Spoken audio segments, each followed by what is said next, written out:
It was Krishnamurti, and he had this. I don't think he ever said anything that wasn't wonderful.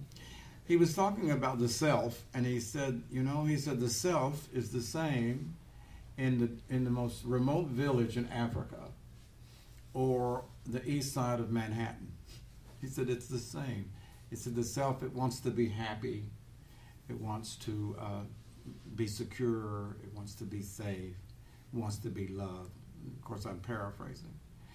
And then he said, and then of course on the other hand, and then he said, he quoted the Buddha, which he doesn't do that much. He said that, but the Buddha taught that the mind is conditioned by greed, hatred, and delusion. So he said, not only does the self want to be happy and all of these things, but he said there's also this greed and hatred and delusion. And so he said, and then he said in parentheses, he said, could we call that the small mind? And I loved that because that was actually what I was talking about right 2 weeks ago. If you all remember, I thought, see, he's not stupid, that man. So I gave, you remember, you had a very interesting question at the end. So I gave a little talk about my sort of conclusion that we have actually a small mind, which is what Krishnamurti is referring to. The small mind would be, in Buddhist terms, conditioned by greed, hatred, and delusion.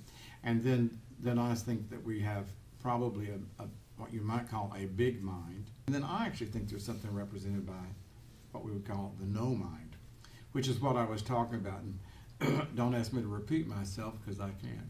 But that was 2 weeks ago. So then at the end of it, Lisa, I thought I had done very well. And then Lisa said, well, yes, but... And so then she sort of looked down at her pants, right? And she says, but this is mine, isn't it? And it was just a wonderful moment because, I just thought, damn. It was like it's like a great question, It's like, is that the big mind, or is that the no mind, or is that the small mind, or what? But I mean, doesn't this belong to me? And it was a wonderful question because I thought, and I said last week, I think it's a profound question. I think it's actually as profound a question as we could ask. And maybe, in some ways, it's really what our practice is all about. So this little poem, I said this last week, this little poem came to me, really, all this stuff started flashing. I read this poem, and I want to read it again. I love it so much. And this is like Emily Dickinson, who's just the best. And it's the most provocative first. You all have heard this. You didn't hear it, Robert, because you were not here, which I sort of like took offense with. But so this is the most provocative sentence. She says, "Tell the truth, but tell it slant." Yeah. Just love that. It's just essence, Emily Dickinson. Tell the truth, but tell it slant. Success in circuit lies. Circuitous. Success in circuit lies. Too bright for our infirm delight. The truth's superb surprise. Too bright for our infirm, think of a conditioned mind, for our infirmed delight. The truth's superb surprise. And then the other little 4 lines. As lightning to the children eased with explanation kind, right? A child is frightened by lightning, right? And then so a loving parent, as you might tell your little girls, you explain kindly, oh no, that's nothing scary, it's electricity, whatever in the sky. As lightning to the children eased with explanation kind, the truth must dazzle gradually, or every man be blind. I thought many times, what does she mean by truth? She spells it with a capital T, right, in this little poem. The truth can dazzle you, and unless if you gradually get the truth, she says, or otherwise you would just be blind. So for me, for our practice, I think the truth is the Dharma. That's what the truth is. And of course, that's really the definition. It's not like I'm not making something up here. The Dharma is, is described as the truth. What is, the truth, and it's almost impossible to put into words. But and then there are so many interesting controversies in Buddhism about the gradual path and how is it that we could gradually go towards enlightenment. I mean, the scholars worked on that for literally 1,000 years, and they have all these explanations. And maybe it seems intuitively obvious to you, but I can tell you right now that these scholars they found it very difficult to explain how we can gradually go towards enlightenment if we have all of these this conditioned mind of greed, hatred, and delusion. But we won't get into that. The reason why we won't get into it is because I couldn't. I'd get lost. So I wanted to set that up because it's like when you said that about this is mine, isn't it? My mind really immediately went to tell the truth but tell it slant. It's like, and I thought I was kind of dumbfounded because I couldn't figure out how to slant it. Right? So I just kind of just backed away from that. So I wanted to just share with you all today. Just to go back to the original, the early scriptures of what the Buddha said about this problem of this is mine, isn't it? And this belongs to me, does it not? And I want to read this to you and just sort of together, just kind of like we'll hold this idea of that it's a really profound question. What is mine? What belongs to me?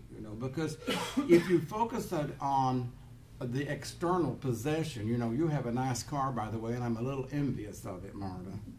It's a lot nicer than my '99 Saturn, I'm here to tell you.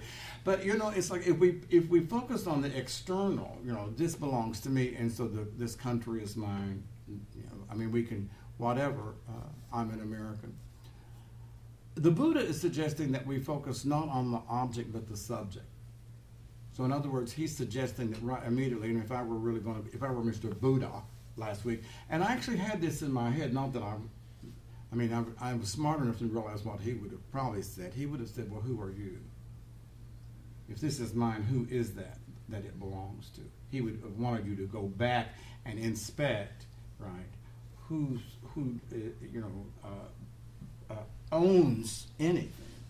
Do we own anything? To the degree that we have a substantial self, we own something. Because that's one way that we actually define what we are about what we have, isn't it? I mean, I am a male, or I'm a human, I've got a couple of degrees, blah, blah, blah. I have a Saturn.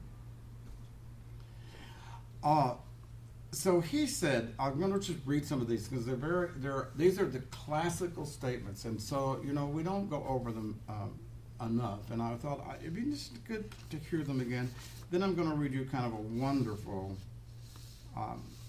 statement by this guy who was writing about psychoanalysis. But so this is one of the things that the Buddha said.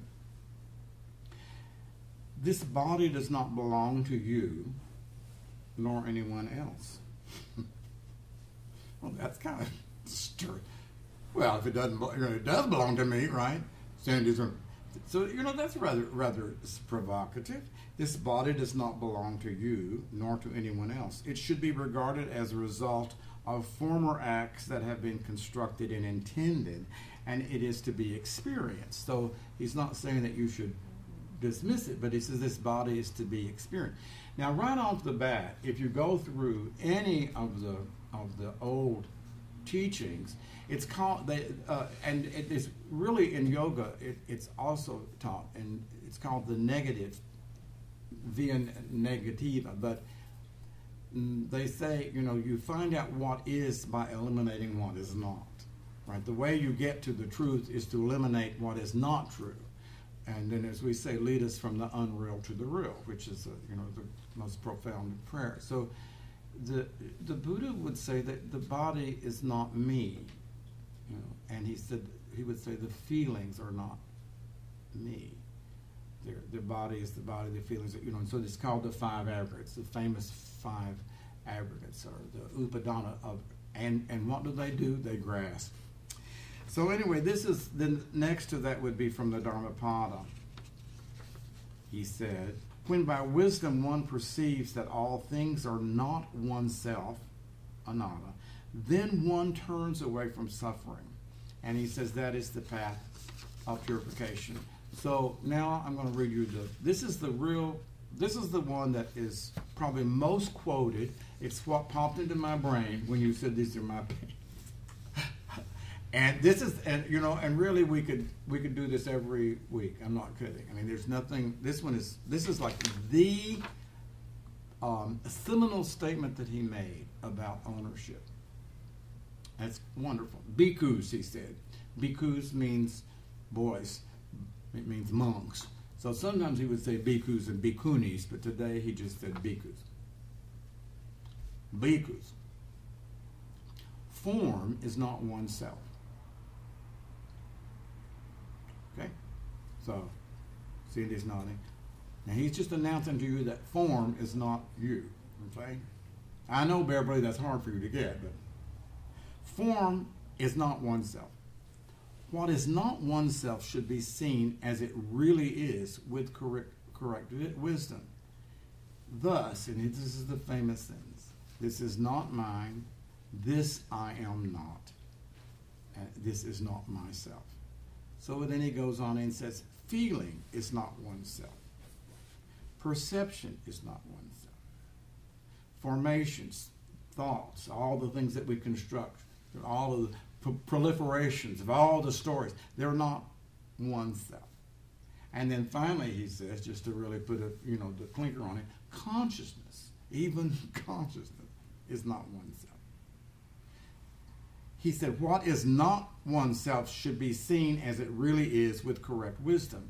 This is not mine, this I am not, this is not myself. Now that's the really famous thing, right? I mean, this is not mine, this is not myself. This I am not. So the question is he saying that there's no self in there? Because some people argue that he is saying that, or he was saying that. And then lots and lots of scholars will say, and quite convincingly, no, he's not saying that. He's saying whatever this is, it's not in that. It's not that, right? It's not in things, right? And also, whatever it is, it's not. You've got to, whatever it is, it's what is lasting after you have eliminated form, feeling, perception, right? Consciousness. Is there something else? Is there something that is left of you when you eliminate body and mind? That's, to some extent, only you can answer that. Only you can answer that.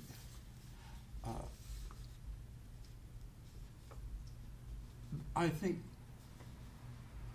there is, but I think that it is absolutely impossible for us to put it into words. We can say, what am I, right? You might have this absolute feeling that there is, when everything is stripped away, there is something that still remains.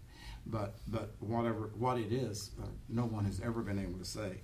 I'll read that. I'll read, in a sense, one way of saying it. A beautiful poem. So, if you go to a place in meditation of just complete stillness, when you sit, and those of us who are lucky enough to have long sits, extended sits where the mind gets more and more quiet and more still and more still. It doesn't happen necessarily in 45-minute sit, where you're also planning what you're going to do this evening or have dinner or whatever. But if you have this experience of sitting for longer periods, which is a blessing, you can go to a place where the mind does not ask, is it this or that? You can go to a place where there's no yes or no. There's no before or after. I mean, there's no discursive thinking, right? It's just not doing that.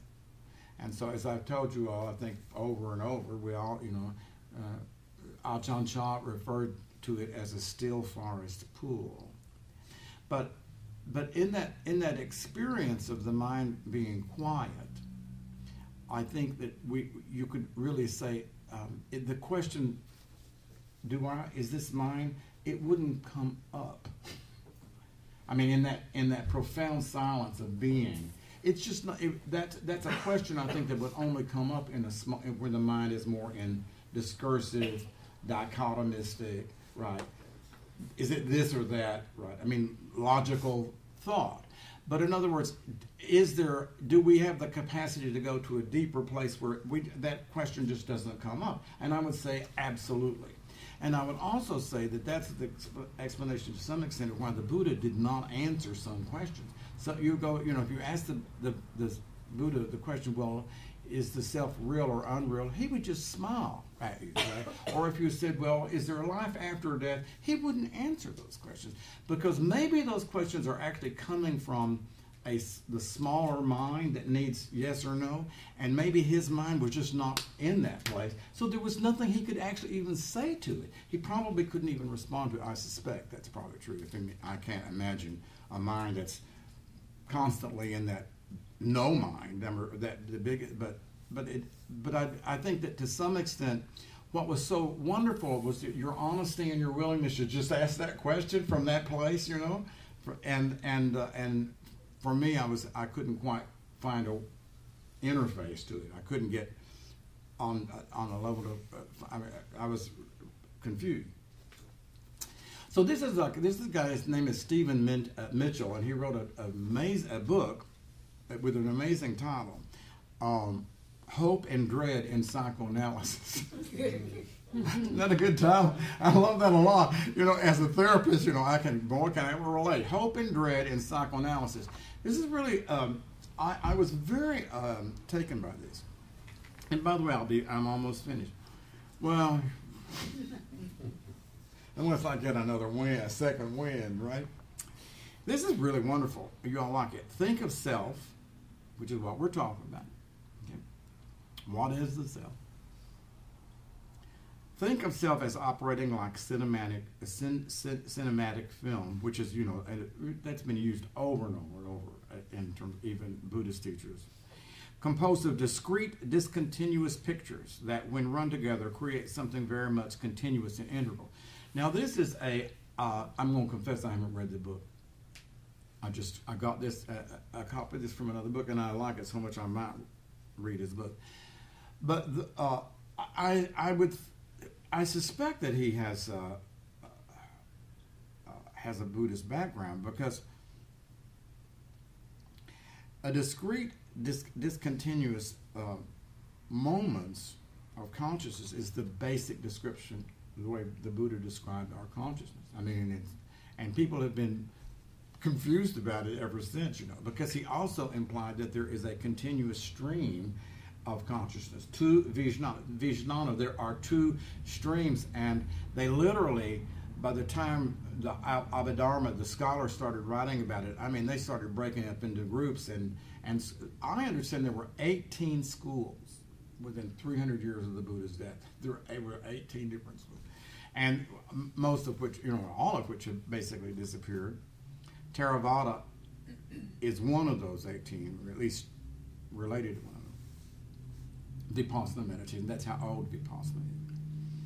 But anyway, I just wanted to say that statement about this, that is really the way he supposedly in profound meditation saw consciousness, that it actually is discrete moments, right? That and as we were sitting in the sound, and there was sound outside, I was really enjoying listening to it and noticing that it really is not continuous. If you really are able, it's not like the illusion is that the sound has happened like that. But the more your mind gets still, you begin to see that. Well, the truth is, the sound might be discontinuous, but certainly not consciousness. Consciousness is just doing that on it, right? So one would not be arguing the sound. Maybe that is continuous, who knows? But the experience, it cannot be continuous, because consciousness is like that. It's like a laser. It's so fast, In other words, it focuses on that sound just like that. It's incredibly fast, and so of course you have the illusion. You're hearing that sound like that. So again, it's so important to distinguish. Right, we're not talking about we don't. All we know is what we experience through discontinuity, right?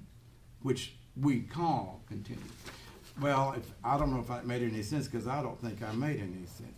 All right, so this guy says the self, think of it as like a film, okay? And then he says, of course, with both film and what we call the self, in a literal sense, the experience of motion and continuity is an illusion. Well, I just said that, didn't I? Yet this is extremely dull and misleading literalness. I love that he said. He said this is very misleading and dull. The illusion creates an experience, and by the way, illusion in parentheses. The illusion creates an experience that has a powerful subjective richness of its own, creating a larger moving picture. Moving, I think maybe, moving could have a dual meaning there, right? It could be a moving experience as well as a moving picture. Very different from and much more than the simple sum of the discrete pictures. Each frame is both a discrete, discontinuous image and a subunit of a larger continuous process that takes on a life of its own. The most interesting feature of contemporary psychoanalytic perspective on self as precisely the creative tension between the portrayal of self as multiple and discontinuous and of self as integral and continuous. Does that make sense? It's really beautiful. So he's saying, if we analyze the self down to the discrete sort of things, as the Buddhism will tend to do, then it is like this sort of like it's not real. There's nothing there, right? And as he said, it's kind of dull, and it leaves out something about the lived experience of life. I mean, it leaves something of the richness of being out. I think probably intuitively we know. I'm going to read this poem, and then. So, I just want to suggest to everybody that the question, who am I? What am I? What is this? It can't be answered by, sort of like some sterile sort of Buddhist or any other discipline, some sentence of that, it can only be experienced in your own unique way inside. And as we sit and as we meditate, we are sitting with whatever we are, whatever this is, we're with it, right? As we sit here, and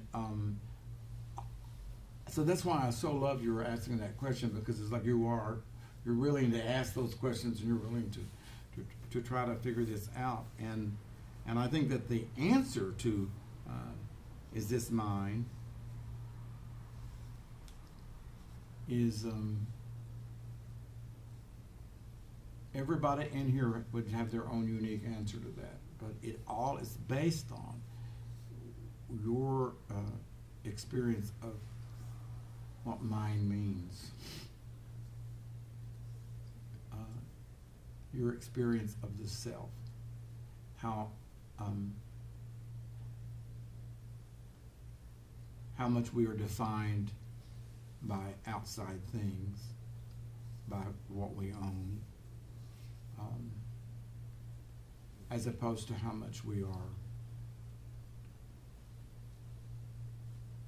free of any identification or even definition. So that's why I love this poem so much. And for the Geese, do you know the Geese? This is a beautiful poem. So I want to read this because it just, for some strange reason, I find a lot of comfort in what she says, and this is Mary Oliver, and she really does go right to the heart of a profound question, and it's not, she's, as great poets do, she just talks around the question, but I get an answer in it, out of it. She says, you do not have to be good. Well, someone should have told me that when I was a little boy, because I wasn't very good. I tried. You do not have to be good. You do not have to walk on your knees for 100 miles through the desert, repenting. You only have to let the soft animal of your body love what it loves. That's pretty intimate, isn't it? You only have to let the soft animal of your body love what it loves. Tell me about your despair, yours, and I'll tell you mine. Meanwhile, the world goes on. Meanwhile, the sun and the dear pebbles of the rain are moving across the landscape, over the prairies and the deep trees, the mountains and the rivers. Meanwhile, the wild geese, high in the clean blue air, are heading home again. Whoever you are, no matter how lonely, the world offers itself to your imagination. Whoever you are, no matter how lonely, the world offers itself to your imagination. It calls to you like the wild geese, harsh and exciting, over and over announcing your place in the family of things.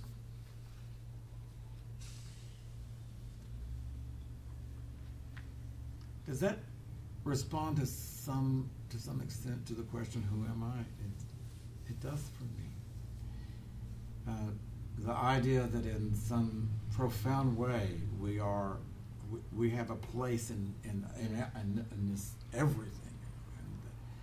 And to some extent, I would say the degree to which we have pulled into and away from the everything and defined as kind of a personality, a self that is not real, is the degree to which we are then separated from and disconnected from our place in the family of things.